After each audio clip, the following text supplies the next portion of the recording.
विषय भौतिकी है ना, क्लास 10th का है। ठीक है, अध्याय 1 प्रकाश के परावर्तन का। ठीक है, हम लोग पहले वीडियो में देखे थे कि किरण पुंज 3 प्रकार के होते हैं। पहला लिखे थे हम लोग समांतर किरण पुंज, दूसरा अभिसारी किरण पुंज और तीसरा अपसारी किरण पुंज। तो समांतर किरण पुंज इससे पहले हम जान चुके हैं। आज जानते हैं कि अभिसारी किरण पुंज किसे कहते हैं। तो चलिए सीखते हैं, देखते हैं। अभिसारी किरण पुंज वैसा किरण पुंज जिनके किरणें एक बिंदु पर आकर जमा होते हैं उसे अभिसारी किरण पुंज कहते हैं। जैसे ये प्रकाश की किरण है और एक इस बिंदु पे आकर के सब क्या हो रही है, जमा हो रही है। ठीक है, तो इस रूप के किरण पुंज को हम लोग क्या कहेंगे, अभिसारी किरण पुंज। वैसा किरण पुंज जिनके किरणें एक बिंदु पर आकर जमा होते हैं उसे अभिसारी किरण पुंज कहते हैं। तीसरा था अपसारी किरण पुंज। तो वैसा किरण पुंज जिनके किरणें एक बिंदु से निकलकर फैलती चली जाती है उसे अपसारी किरण पुंज कहते हैं। ठीक है, वैसा किरण पुंज जिनके किरणें एक बिंदु से निकलकर फैलती चली जाती है उसे अपसारी किरण पुंज कहते हैं। जैसे ये बिंदु है, अब यहाँ से मेरा प्रकाश का जो लाइट है, किरण है, वो क्या हो रहा है, इस तरह से धीरे धीरे एक दूसरे से दूर जा रहा है ना। पहले देखो ये यहाँ पे, यहाँ का डिस्टेंस देखिए कितना है, और ये धीरे धीरे फैल रहा है, तो ये डिस्टेंस क्या हो रहा है, बढ़ जा रहा है, यानी फैलती चली जा रही है, एक दूसरे से दूर होती जा रही है। ठीक है, अब अगला टॉपिक है कि प्रकाश के गमन के आधार पर पदार्थ के प्रकार। ठीक है, तो प्रकाश के गमन के आधार पर पदार्थ कितने वर्गों में बांटा गया है। ठीक है, तो प्रकाश के गमन के आधार पर पदार्थ को 3 प्रकार में बांटा गया, 3 भागों में बांटा गया, 3 वर्गों में। प्रकाश के गमन के आधार पर पदार्थ 3 प्रकार के होते हैं, 3 वर्गों में बांटा गया है।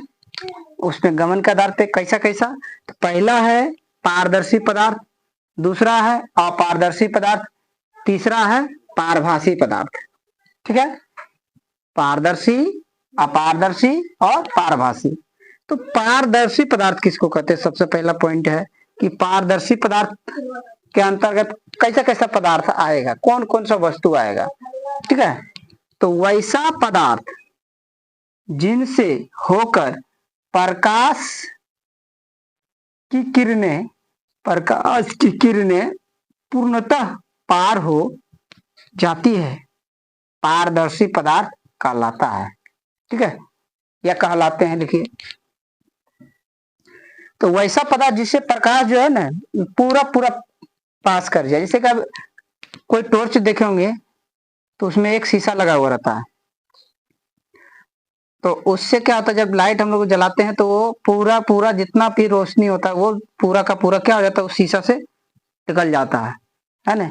ऐसा थोड़ी होता है कि आधा निकल रहा है आधा नहीं निकल रहा है, उससे पूरा निकलता है। तो वैसा पदार्थ जिनसे होकर प्रकाश की किरणें पूर्णतः पार हो जाती है, पारदर्शी पदार्थ कहलाते हैं। जैसे कांच हो गया, कांच से क्या होता है, प्रकाश पूरा पूरा निकलता है, नहीं थोड़ा मोड़ा।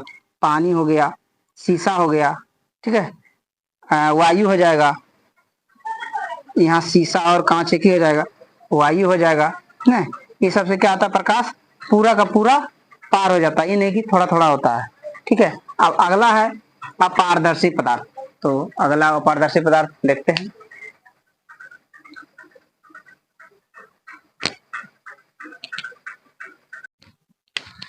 दूसरा है अपारदर्शी पदार्थ। इससे पहले था पारदर्शी, जिससे कि प्रकाश आसानी से पार कर जाता था, पूरा पूरा प्रकाश पार हो जाता था। वैसा पदार्थ जो अपने में से प्रकाश को जाने के लिए देता था, वो था पारदर्शी पदार्थ। अब अपारदर्शी पदार्थ, ठीक है, वे पदार्थ जो प्रकाश को अपने में से होकर नहीं जाने देते हैं अपारदर्शी पदार्थ कहलाते हैं। जैसे ईंट, लकड़ी, लोहा, पत्थर। और ऐसे भी कर सकते हैं, ऐसे भी समझिए, अपारदर्शी, मतलब अपने में से पार नहीं होने देना, दर्शी मतलब देख लेते हैं, दर्शी देख है ना। तो वैसा पदार्थ जो अपने में से प्रकाश को क्या होने देता है, नहीं पार होने देता है, तो सब क्या कहलाएगा, अपारदर्शी पदार्थ कहलाएगा। जिससे ईंट हो जाएगा, ईंट में से प्रकाश होकर के नहीं गुजरता है, ठीक है। लकड़ी हो गया, लकड़ी में से होकर प्रकाश नहीं जाती है। पत्थर हो गया, है ना, तो ये सब से प्रकाश नहीं जाता है, नहीं होकर के गुजरता है। तो ये सारे पदार्थ क्या कहलाएंगे, अपारदर्शी। जिसमें से प्रकाश, जैसे आप खुद कोई व्यक्ति भी है तो वो उसमें से भी होकर प्रकाश क्या होता है, नहीं जाता है, तो वो भी क्या कहलाएगा, अपारदर्शी पदार्थ, ठीक है। और पारभासी पदार्थ, पारभासी मतलब पार होता है थोड़ा थोड़ा, वे पदार्थ जो उन पर पड़ने वाले प्रकाश के एक छोटे से भाग को ही अपने में से होकर जाने देते हैं, पारभासी पदार्थ कहलाते हैं।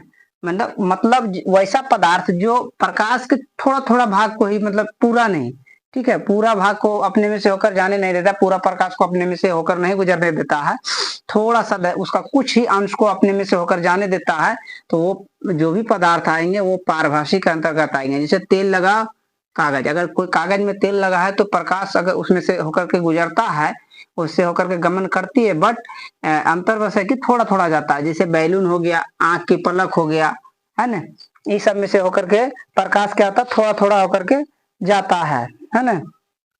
घिसा हुआ कांच हो जाएगा।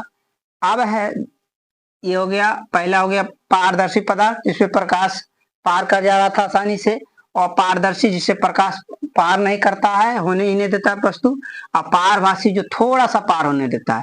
ये हो गया तीन प्रकार के पदार्थ जो कि प्रकाश के गमन के आधार पर बांटा गया था, ठीक है। अब अगला छाया, यानी छाया किसे कहते हैं, जब प्रकाश गमन पथ पर, जब प्रकाश गमन पथ पर, प्रकाश के गमन पथ पर हो जाएगा, प्रकाश के गमन पथ पर किसी अपारदर्शी वस्तु, यानी जिसमें से प्रकाश होकर नहीं गुजरता है, अपारदर्शी वस्तु को रख दिया जाता है, ठीक है, रख दिया जाता है। जैसे कि ये प्रकाश जा रहा है, अब इसका ये रास्ता, अभी रास्ता पे कोई वस्तु को अगर रख दिया जाता है अपारदर्शी, जिसे प्रकाश होकर के नहीं गुजरेगा, ठीक है, तो प्रकाश की किरणें उससे पार नहीं कर पाती, क्योंकि वो पारदर्शी पदार्थ है, तो उससे प्रकाश पार ही नहीं होगा। तो जिसके कारण उस वस्तु के पीछे एक अंधेरा क्षेत्र बनता है। जैसे ये वस्तु है तो इसके पीछे अंधेरा हो जाएगा, एक एरिया बनेगा इसी के जैसा, और वो अंधेरा रहेगा, ठीक है।